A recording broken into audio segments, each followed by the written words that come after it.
Deus abençoe a sua vida. Vamos à reflexão de número 41 no livro de Josué. Nós estamos no capítulo 13, essas reflexões serão do versículo 7 até o versículo 33. Eu vou ler só apenas 3 versículos, né, até para não ficar maçante a leitura, até porque tem muitos nomes de tribos, de povos, e para não ficar tão pesado, eu vou ler apenas os 3 versículos que da onde vão estar saindo as nossas reflexões. Essa leitura será realizada na Bíblia NVI. Vamos à leitura do versículo 7. Diz assim: repartindo agora entre as 9 tribos e a metade da tribo de Manassés. Versículo 32. Essa foi a herança que Moisés lhe deu quando estava na planície de Moabe, do outro lado do Jordão, a leste de Jericó. Mas a tribo de Levi, Moisés não deu herança alguma. O Senhor, o Deus de Israel, é a herança deles, como já lhes dissera. Amém? Deus abençoe a leitura da sua palavra. Como é bom, né, a gente poder meditar na palavra do Senhor, porque ela nos traz vida, nos traz força, ela nos alimenta, ela nos liberta, ela nos cura. A palavra de Deus tem poder para todas essas coisas. Nós estamos então no capítulo 13, e o capítulo 13 começa a tratar, como nós já vimos aí na reflexão de número 40, da parte da distribuição, da posse dessa terra, né, distribuir entre as tribos. E agora aqui nesse esse conjunto de versículos, né, que vai do 7 até o 33, nós vemos a palavra do Senhor, ela vai nos mostrando aí alguns pontos importantes. Primeiro, relacionado às 2 tribos e meia, né, que eram as tribos que receberam a posse já da terra antes mesmo de entrar em Canaã, e pelas mãos de Moisés, né, pela vida de Moisés. Então nós vamos ver aí na declaração desses versículos que se seguem essa parte. Então, acabando agora a batalha, porque agora a terra já está conquistada, né, como nós vimos aí, essas tribos, então, elas retornam para a sua terra, né? Essas tribos que receberam aí na liderança de Moisés, né? São que tribos? A tribo de Ruben, né? Essa tribo de Ruben, ela ficava a leste do Jordão e ao norte de Moabe. A tribo de Gade, que ficava a leste também, né, do Jordão, mas ao norte da tribo de Ruben. E a metade da tribo de Manassés, que também ficava a leste do Jordão ali, né, e ao norte da tribo de Gade. Então, essas 2 tribos e meias já tinham recebido por Moisés aí a terra onde eles ficariam. Eles continuam, nós vimos todo esse episódio, eles atravessaram o Jordão e foram ajudar o povo de Israel, né? E agora que terminou tudo, eles estão voltando para a terra deles. E ali, a palavra do Senhor aí no capítulo 13 vai mostrando ali a dimensão da terra dessas tribos aí, né? Nós temos isso na leitura aí. Agora, a gente vai vendo também na palavra do Senhor, principalmente ali no último versículo, que é um versículo também muito forte, ali no versículo 33, é onde o Senhor também declara que uma outra tribo, a tribo de Levi, ela não receberá posse da terra, né? Essa tribo em especial, ela é separada para o Senhor, para o serviço da casa do Senhor, que é a tribo de Levi, né? E que ela vai comer do que essas outras tribos, né, lhe conceder, né, e que a herança dela é o Senhor. Então nós temos tudo isso aí nessa leitura aí que vai desde o capítulo do versículo 7 ao versículo 33 do capítulo 13 do livro de Josué. Bom, vamos às reflexões então, né? Entendendo isso, né, que aí agora a terra já está possuída, 2 tribos e meia, a tribo de Ruben, a tribo de Gade, a minha tribo de Manassés, retornam então agora, né, para a terra que eles já tinham recebido da parte de Moisés, e a declaração do Senhor que a tribo de Levi não receberia terra, que ela não ia receber, não ter direito à posse dessa terra, né? E agora, trazendo isso para as nossas reflexões, eu quero falar um pouco sobre a porção. Começar falando sobre a porção, né? Porque o capítulo 13 fala agora começa a falar dessa distribuição da terra, e as tribos, elas recebem a sua porção. Trazendo isso para a vida cristã, no cenário do contexto das nossas vidas, saiba que você, que eu, que todos nós temos a nossa porção da parte de Deus. E que isso não é nos tirado por ninguém, porque é a promessa de Deus para as nossas vidas. Então, o cristão que entende isso, o cristão que tem essa maturidade, essa visibilidade no cenário da vida, ele é um cristão muito mais sólido, muito mais consistente nas coisas do Senhor, porque muitos, infelizmente, eles fazem do cenário da vida um cenário de comparação, ele fica se comparando com o irmão do lado, com o próximo.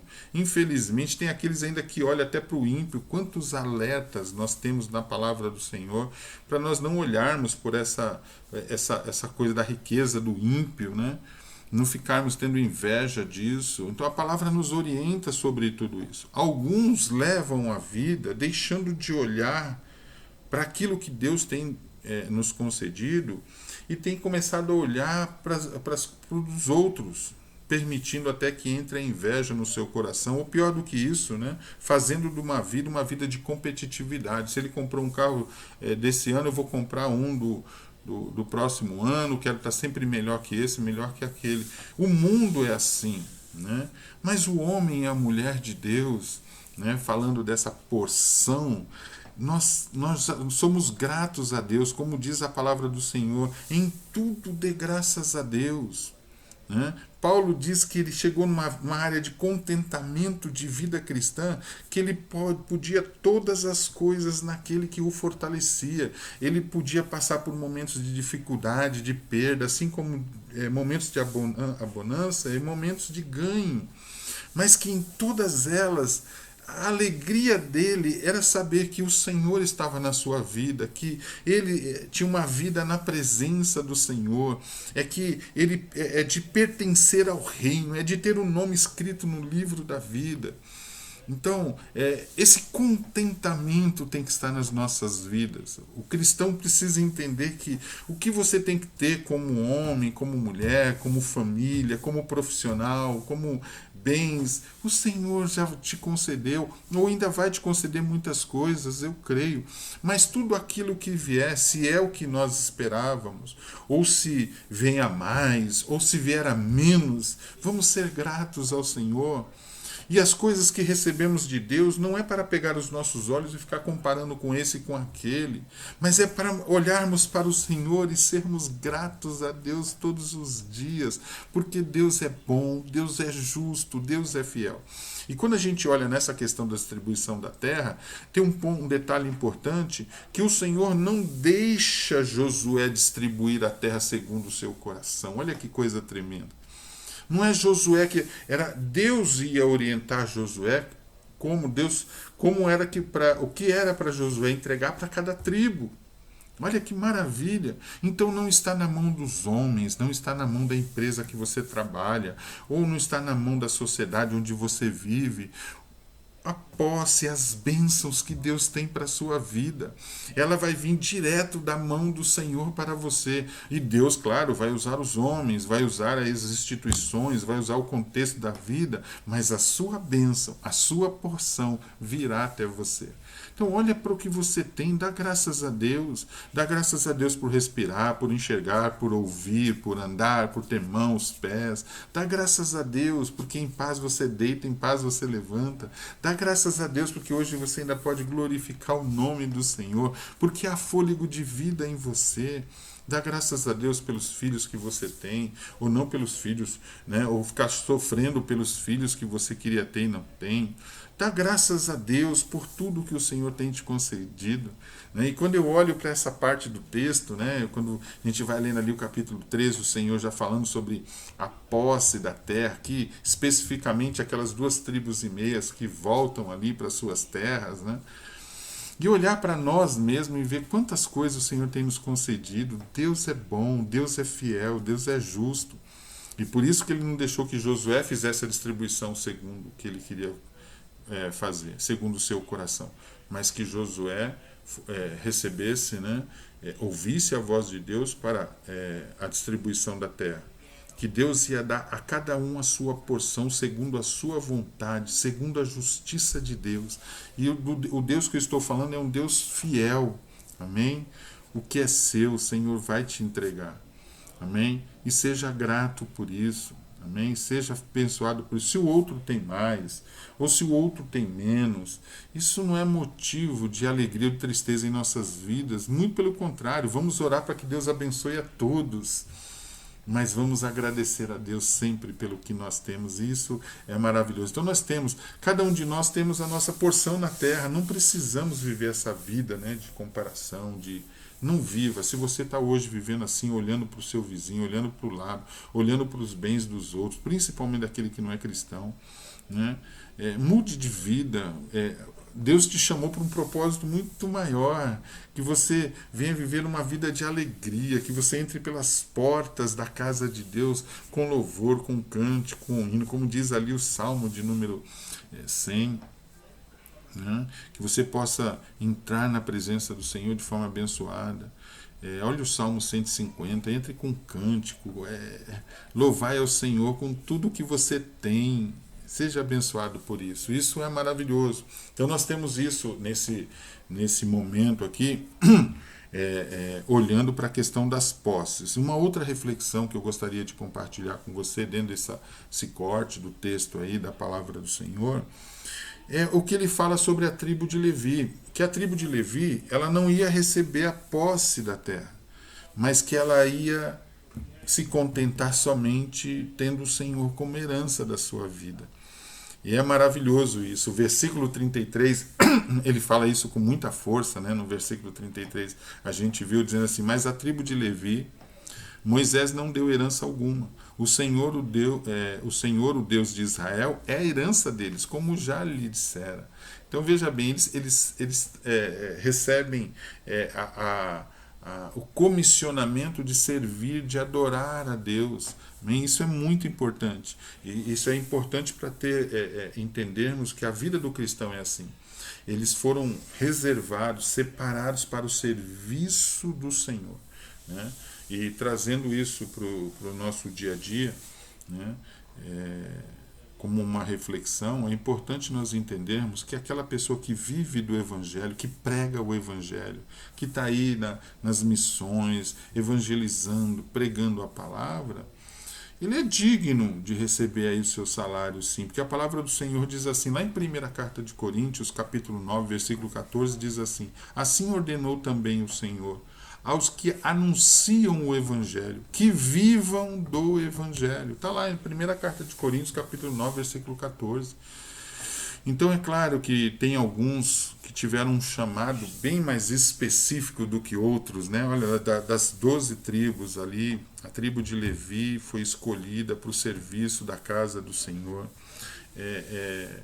Nem todos vão caminhar nessa terra para conquistar coisas materiais e tantas outras coisas, mas tem alguns. Todos nós temos que conquistar o reino de Deus, a sua justiça, isso em primeiro lugar nas nossas vidas. É o primeiro e maior desafio, e grande desafio, né, da vida cristã. Nós temos que conquistar uma fé inabalável, nós temos que conquistar aí o amor, né, amando a Deus sobre todas as coisas, o próximo como a nós mesmos. É um campo para ser conquistado de forma grandiosa. Mas existe alguns, né, que vão ter essa missão de uma forma muito mais específica, muito mais forte. Isso é muito importante. E alguns vão ter que viver por esse evangelho que pregam, né? Então isso é muito importante. Há pastores hoje que não trabalham, né? Que vivem da obra. Isso é honroso, isso é bom para a igreja, é bom para a comunidade. Um pastor que possa se dispor ali diariamente, né? Ter um tempo maior para a entrega das coisas de Deus. Isso são coisas importantíssimas. Você pega um pastor que trabalha, que tem uma profissão, né, que exige muito dele, ele vai ter menos tempo de estudo da palavra, menos tempo de consagração, menos tempo com o Senhor. E o reflexo disso está dentro da igreja. Né? Você chega dentro da igreja, você vê, às vezes tem pastores que não conseguem dar uma escola bíblica, que não colocar uma comida mais sólida na mesa. Por quê? Porque infelizmente a igreja não consegue sustentar o pastor. Infelizmente a igreja ela tem um patamar de vida financeira que não tem condição de fazer isso. E o pastor é obrigado a buscar o seu sustento, a trabalhar, a se desgastar na parte profissional, do trabalho, do exercício do trabalho. E ainda tem todo o lado da vida, né, cristã, de estar à frente de um ministério. Isso é muito importante. É importante você poder enxergar isso e saber o valor de ser um dizimista na igreja, de ser um ofertante. Isso é muito importante, porque o seu dízimo, a sua oferta, é que constrói esse cenário da igreja, né? Proporciona uma igreja com um banquete, uma mesa muito mais forte de alimento, né? Alimento muito mais sólido. Então, como diz a primeira carta de Coríntios, capítulo 9, versículo 14, né, quem prega esse evangelho, né, é aquele que anuncia o evangelho, que viva também por esse evangelho. E é importante nós entendermos isso, e é importante você ter essa consciência, né, para que você também ore pelo seu pastor, pelos seus líderes, por aqueles que estão engajados dentro desse cenário de liderança, é muito importante, né? E como essa questão da vida dos levitas, né? Essa ordem de Deus, esse comissionamento de Deus, especificamente para a tribo de Levi, da onde também o Senhor ali, né, faz a ordenança do sacerdócio, né? O sacerdote tinha que sair da tribo de Levi, tinha que ser da tribo de Levi. Esse pessoal que estava no serviço da casa do Senhor. Então, quando você vê esse povo se movendo, eles eram uma representação muito mais forte da pessoa de Deus. Mas todos nós cristãos, nós precisamos ter isso. A história da nossa vida tem que revelar o Deus que nós servimos, né? E quando a palavra do Senhor nos diz aqui que a herança deles é o Senhor é a nossa herança. Então, assim, que a nossa herança seja sempre o Senhor, que o desejo das nossas vidas não é posse dessa terra, mas é as coisas do Senhor. Infelizmente, muitos estão aí buscando fama, buscando dinheiro, buscando bens materiais, e quando você olha para a vida de alguns, o que você consegue enxergar é isso. Mas que, ao sermos assistidos, as pessoas consigam ver através de nós o nosso Deus. Que nós possamos ser a imagem real do nosso Senhor. Nós possamos ser uma carta escrita.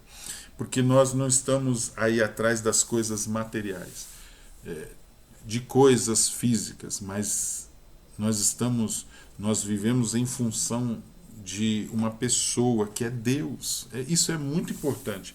A grande verdade, a máxima da vida cristã, é que a nossa herança, a herança do povo de Deus, é o próprio Deus. Essa é a nossa herança, essa é a nossa parte. Essa é a maior alegria do nosso coração. Esse tem que ser o maior desejo da nossa vida. A nossa herança é o nosso Deus. E que você possa viver a vida em função disso. Essa é a máxima da vida cristã, né?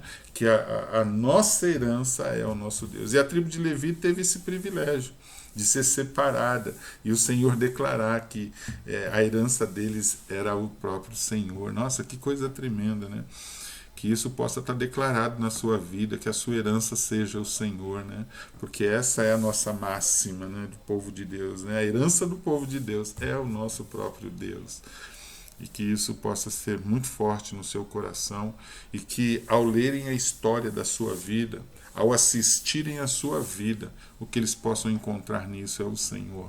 Porque essa é a nossa herança, esse é o nosso maior tesouro. Qualquer um que lê as nossas vidas tem que dar de cara com esse maior tesouro, que é o nosso Deus. Que assim seja o nosso caminhar sobre a face da terra. Deus abençoe você, a sua família, a sua vida de forma grandiosa, amém?